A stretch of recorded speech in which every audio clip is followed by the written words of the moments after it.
بسم اللہ الرحمن الرحیم والحمد للہ رب العالمین والصلاة والسلام علی سید المرسلین وعلی آلہ وصحبہ اجمعین، اما بعد۔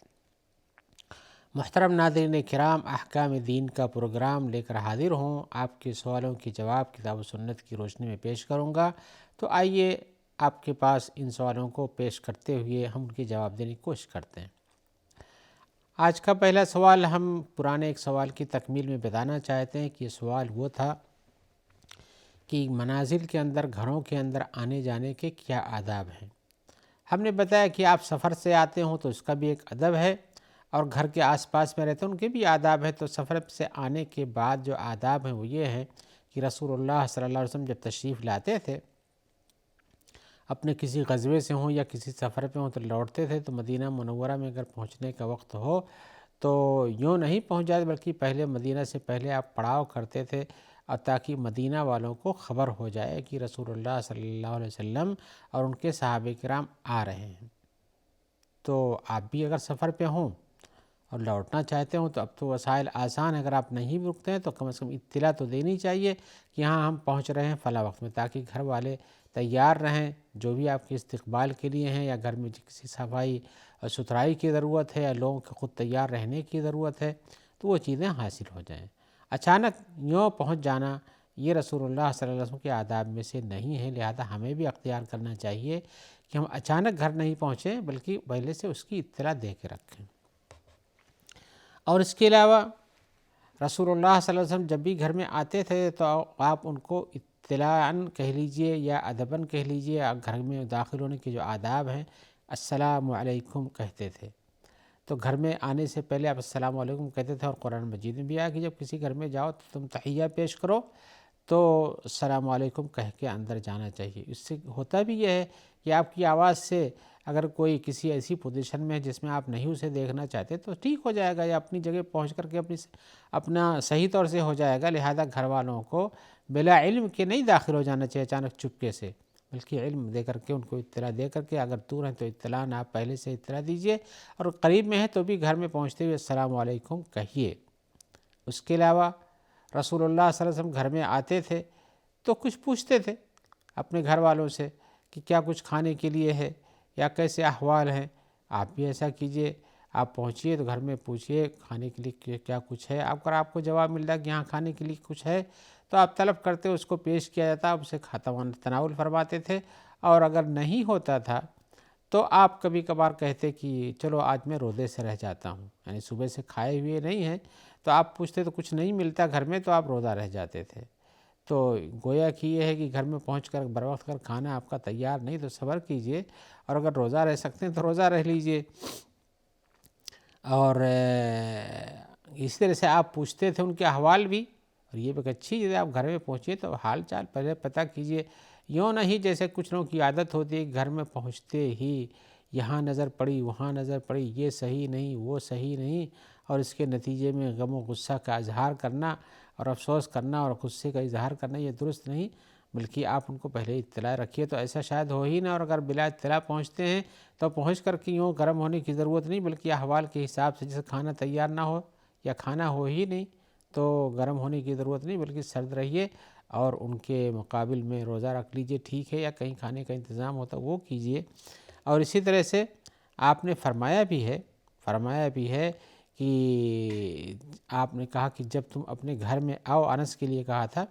اذا دخلت علی اہلک فسلم، جب تم اپنے گھر والوں کے پاس آؤ۔ اب اس گھر والوں میں گھر کے سارے لوگ شامل ہیں، بیوی بھی شامل ہے، بچے بھی شامل ہیں، انس تو چھوٹے تھے ویسے، تو کہتے آپ نے کہا جب گھر والوں پر آؤ تو کہا فسلم، تو سلام کرو، یکن برکتاً علیک وعلی اہلک، تمہارا یہ کہنا السلام علیکم یہ تمہارے لیے بھی برکت ہے اور گھر والوں کے لیے بھی برکت ہے۔ تو یہ ایک اچھی عادت ہے، آدمی آئے اور سلام کرے اور برکت کی دعا ان کو بھی دے اور اپنے لیے بھی حاصل کرے، اور اس طرح سے اللہ کی برکت، اللہ کی سلامتی ان پر اترے۔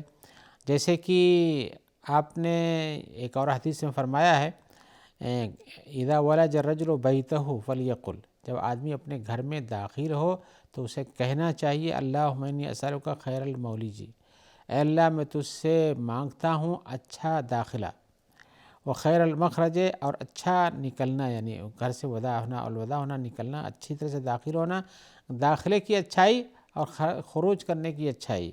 بسم اللہ ولجنا، اللہ کے نام سے ہم داخل ہوئے، وعلی اللہ ربنا توکلنا، اور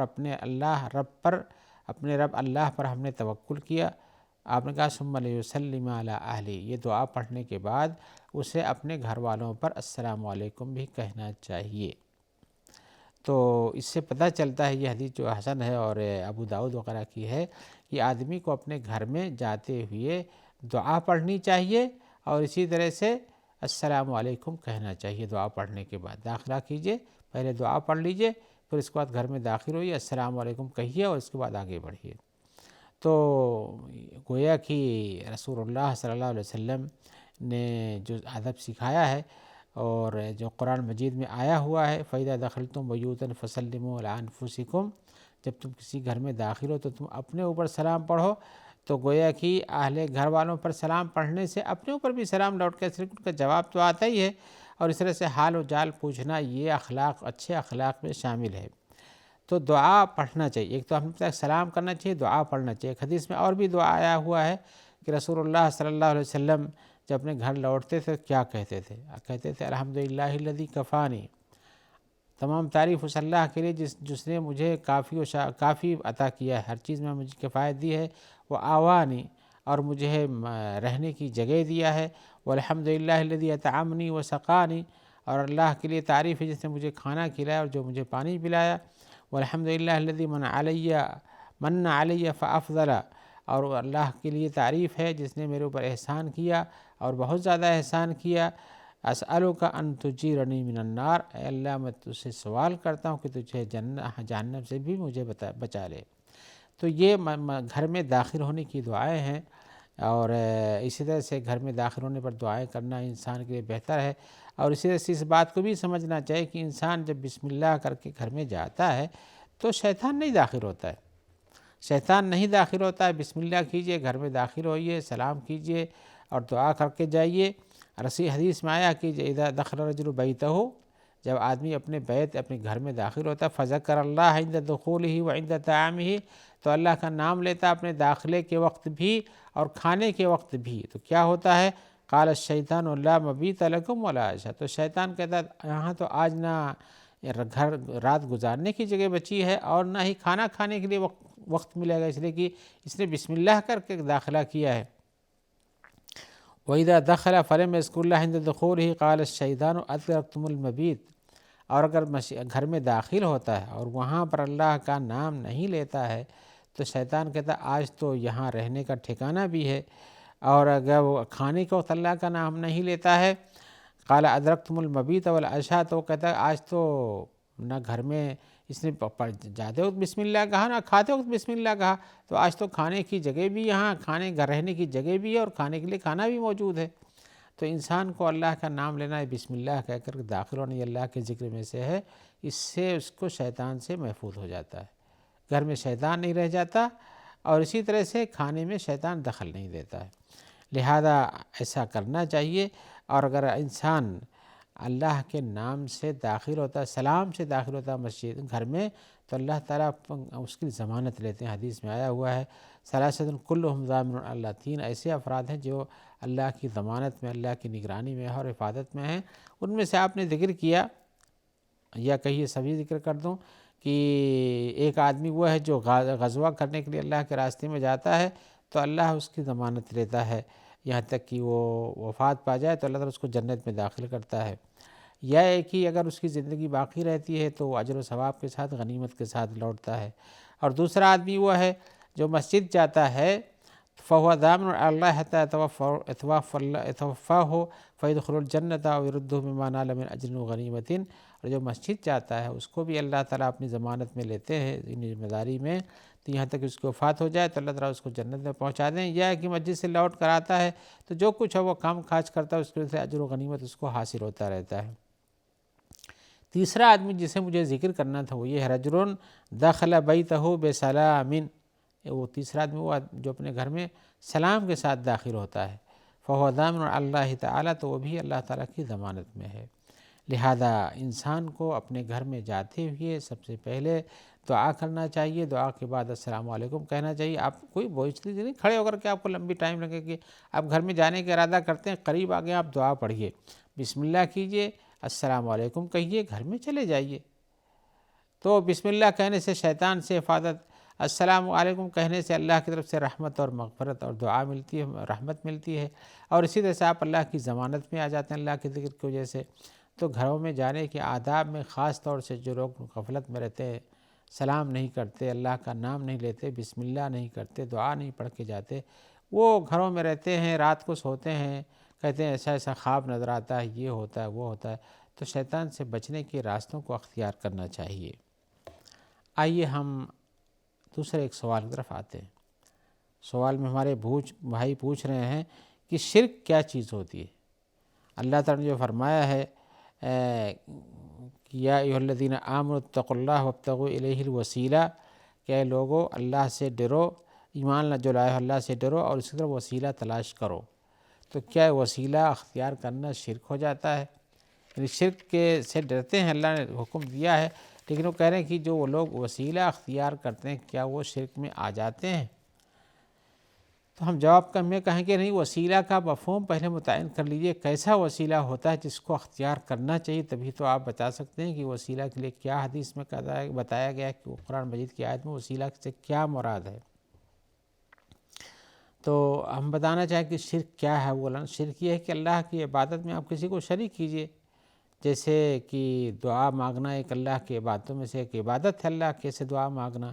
آپ بجائے اللہ کے کسی اور سے مانگیے، پتھروں سے مانگیے یا ان سے استغاثہ کیجیے، یا اسی طرح کسی طرح ان کے لیے نظر و نیاز مانگنا بھی ایک نظر و نیاز مانگنا یہ اللہ کی عبادتوں میں سے ایک عبادت ہے۔ یا اللہ کے لیے نماز پڑھتے ہیں، کسی اور غیر اللہ کے لیے نماز پڑھیے، یا اللہ کے لیے روزہ رکھتے ہیں، کسی غیر اللہ کے لیے بھی روزہ رکھیے، اللہ کے لیے ذبح کرتے ہیں اللہ کے نام پر، کسی غیر اللہ کے نام پہ بھی ذبح کیجیے۔ اب وہ کتنے لوگ کے لیے ذبح کرتے ہیں، اپنے اپنے ملکوں کے حساب سے لوگوں نے پکڑ رکھا ہے لوگوں کے نام، تو ان کے لیے نظر و نیاز مانگتے ہیں، ان کے لیے حاضری دیتے ہیں، ان کے لیے بال رکھتے ہیں، کٹواتے ہیں، اور بہت ساری خرافات ہیں، آپ ان سے آگاہ ہوں گے۔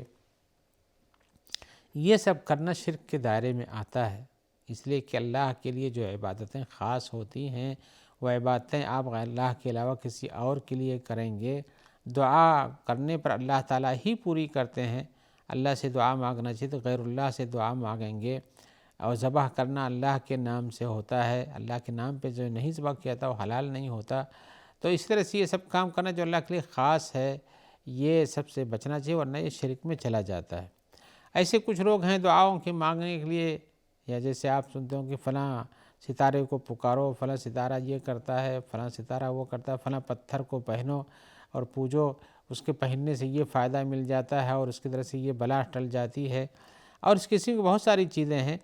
تو چاہے وہ جنوں میں سے ہو، انسانوں میں سے ہو، پتھروں میں سے ہو، جمادات میں سے ہو، حیوانات میں سے ہو، اللہ کی کسی بھی مخلوق میں سے ہو، ان کے ساتھ وہ کام کیجئے جو اللہ کے ساتھ خاص ہے عبادت میں، تو یہ سب شرک کے دائرے میں آتا ہے۔ اور شرک کے دائرے میں جب آتا ہے تو انسان کا وہ عمل بیکار ہی نہیں جاتا صرف، بلکہ اس کے اوپر وبال لے کر آتا ہے۔ اور کچھ لوگ ایسے ہیں جو حقیقت میں اللہ کو جو مانتے ہی نہیں سرے سے، تو ان کا مسئلہ تو اور بھی ٹیڑھا ہے کہ انہوں نے ایک معبود کا انکار ہی کر دیا سرے سے۔ اللہ کو ماننا اور نہ ماننے کے ساتھ اس کا شریک کرنا یہ ایک کام ہے، اور اللہ کو سرے سے ماننا ہی نہیں یہ دوسری بات ہے جو اس سے بھی بڑھ کر کے ہے۔ ان کو ہم ملحد کہتے ہیں۔ تو ملحدین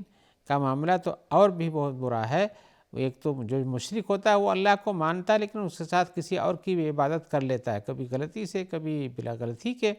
اس کی حیثیت کچھ اور ہے، لیکن ملحدین کی حیثیت کچھ اور ہے۔ لہذا اللہ کے ساتھ کسی کو شریک کرنا یہ شرک ہوتا ہے، اور اگر اللہ کو نہیں ماننا تو یہ کفر کے درجے میں آتا ہے۔ لہذا یہ سب باتوں سے بچنا چاہیے۔ آپ نے اپنے سوال میں جو پوچھا ہے کہ یہ آیت یا ایھا الذین آمنوا اتقوا اللہ وابتغوا الیہ الوسیلہ بھی، کیا اس میں وسیلے کے ساتھ کہنا کسی سے یہ بھی شرک میں آ جاتا ہے؟ تو ہم کہتے ہیں وسیلہ حقیقت میں یہاں کیا مراد ہے اس سے؟